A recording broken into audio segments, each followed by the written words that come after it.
Hello guys, today's poem is A Tiger in the Zoo, written by Leslie Norris. It is for class 10 CBSE board. Friends, मैं आपको बताऊं कि इस video की benefit क्या है. बहुत कम समय में क्लियर एक्सप्लेनेशन आपको मिलने वाली है. सबसे पहले तो मैं ये बताऊं कि इस पोएम के अंदर इसका थीम क्या है, डिस्कशन किस टॉपिक पे की गई है. इसमें ये बताया गया है कि एक टाइगर जिसकी ज़िंदगी जू के अंदर कैसी होती है और जू से बाहर कैसी होती. बस बहुत ही सिंपल पोएम है कि जब टाइगर जंगल में होता है वो कैसा फील करता है और जब वही टाइगर किसी जू के अंदर होता है तो कैसा फील करता है. चलिए मैं शुरू करता हूँ स्टैंजा नंबर 1 से. He stalks, he stand for tiger, personified किया गया यहाँ पे, यानी ये पर्सोनिफिकेशन है लिटरेरी टर्म की अगर मैं बात करूँ.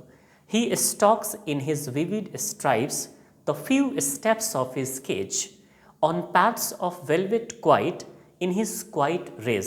ये फर्स्ट 4 लाइन्स क्या बताएगा.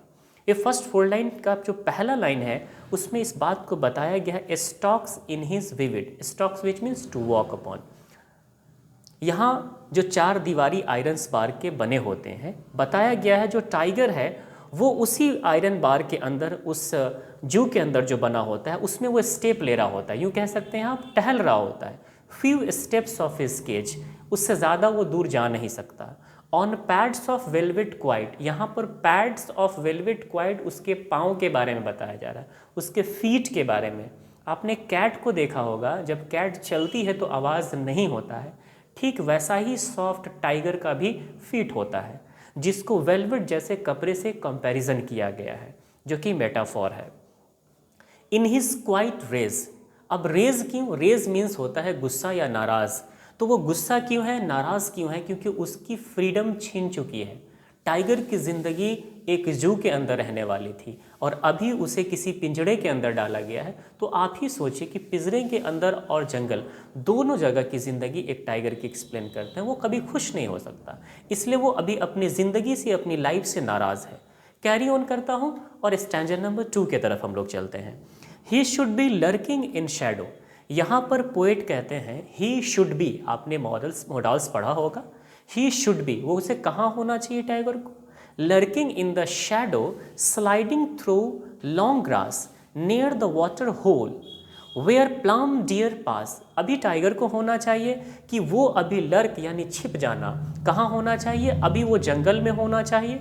कहीं वो छिपा होता लंबे लंबे घासों के बीच, नियर द वाटर होल, जहाँ पे वाटर पॉइंट है, जहाँ पर डियर पानी पीने के लिए आता है, वहाँ पे होना चाहिए. उसकी निगाहें डियर पे होगी. ऐसा माना जाता है टाइगर का जो बेस्ट प्रे होता है, अच्छा भोजन कह सकते हैं, वो प्लम डियर के बारे में कहा जाता है. वो डियर जो फिजिकली बहुत तंदुरुस्त हो, उस डियर पर अटैक करना टाइगर को कुछ ज़्यादा अच्छा लगता है. कहा कि अभी तो उसे वहाँ होना चाहिए, लेकिन क्या ज़िंदगी है. देखो अभी वो टाइगर अभी कहाँ है? उस पिंजरे के अंदर है. फिर भला वो खुश कैसे रहेगा? कंटिन्यू करता हूँ अगला स्टैंजा जो क्या है. बहुत इजी पोएम है, रिलैक्स रहिए, अच्छी तरह से आपको समझ में आएगी. He should be snarling around houses. Snarling एक साउंड का नाम है. कहते हैं he should be snarling around houses at the jungle's edge. Tiger की ज़िंदगी तो वो होनी चाहिए कि किसी जंगल में अभी होना चाहिए, वहाँ अपनी आवाज़ को निकालना चाहिए जिसे हम दहाड़ना कहते हैं. उसकी आवाज़ से क्या होगा? Bearing his white fans. Bearing, जब वो आपने देखा होगा टाइगर जब अपना मुंह खोलता है तो वाइट फैंस जो दिखाई देते हैं, मुंह के बारे में बताया गया है. हिज क्लॉज, बहुत डरावना होता है वो. टेरोराइजिंग द विलेज, यानी ये आपने इस तरह के जब भी टाइगर की इमेज हम लोग देखते हैं ना, ठीक यही चीज़ हम लोग को दिखाया जाता है, कोई नई चीज़ नहीं है. तो कहा कि यहाँ पे होनी चाहिए, आवाज़ ऐसी निकलनी चाहिए. Baring his white fangs his claws and his claws terrorising the village. पूरे विलेज के लोग, अगर सपोज कीजिए कि आपका गांव के बगल में, नहीं आपके गांव के बगल में कोई जंगल है, वहाँ से टाइगर की आवाज़ आई, पूरा गांव के लोग दहशत में पड़ जाते हैं, डर जाते हैं. लेकिन क्या कभी आप जू के अंदर जाकर डरे हैं? नहीं. यहाँ तक कि हम लोग जू के अंदर जब जाते हैं ना तो स्टोन्स फेंकने की भी कोशिश करते हैं टाइगर की तरफ, उसे देखना चाहते हैं. लेकिन मैं कह सकता हूँ इस यकीन से कि बहुत कम आप लोगों में से ऐसे होंगे जो टाइगर को दहाड़ते हुए, बोलते हुए, या एक नेचुरल एक्टिविटी जो जंगल में करता है ऐसा आपने जू में देखा होगा. शायद आप नहीं देख पाएंगे क्योंकि वो अपनी ज़िंदगी से जू के अंदर वो खुश नहीं रहता है. But he is locked. कहाँ होना चाहिए, जंगल में क्या करना चाहिए, सारी बातें हो गई। लेकिन अब क्या कहते हैं पोएट, इस बात को फिर से एक्सेप्ट करते हैं कि देखो रीडर्स क्या हो रहा है, बट ही इज़ लॉक्ड, लेकिन ये कहीं नहीं है, कुछ भी नहीं कर रहा है टाइगर। ये देखो कहाँ, he is locked in a concrete cell. Tiger को क्या कर दिया गया, कंक्रीट सेल, लोहे से बने हुए जो एक सेल है, एक जो जेल है, प्रिजन है, उसमें बंद कर दिया गया। हिज स्ट्रेंथ बिहाइंड बार्स, और उस बार्स के अंदर उसकी ताकत, उसकी कुवत सब बंद कर दी गई। Stalking the length of sketch ignoring visitors. आप बताओ, हम जब जाते हैं ना तो हम लोगों को टाइगर देखने की कोशिश नहीं करता है, इसी वजह से इग्नोर करता है, क्योंकि अपने पर्सनल लाइफ से खुश नहीं होता, क्योंकि अपनी स्ट्रेंथ उसकी छिन चुकी होती है, उसकी पावर छिन चुकी होती। अरे टाइगर तो वो है जिसकी एक आवाज़ से हम जैसे हज़ारों लोग दूर भागेंगे, लेकिन हम लोग जू में जाकर मजाक करते हैं उसके साथ। इसलिए विजिटर्स जो होते हैं उसको इग्नोर करता है टाइगर। क्लियर हो गया होगा, मैं उम्मीद करता हूँ। लास्ट स्टैंजा को हम लोग देखते हैं। He hears the last voice at night. इतना ही नहीं, जब रात होता है, दिन में तो हम जैसे विजिटर्स विजिट करते हैं जू में और देखते हैं, और जितने विजिटर्स जाते हैं आप मान सकते हैं कि परेशान होता है टाइगर देखकर, क्योंकि वो लाइफ उसकी कट नहीं रही थी वहाँ पे।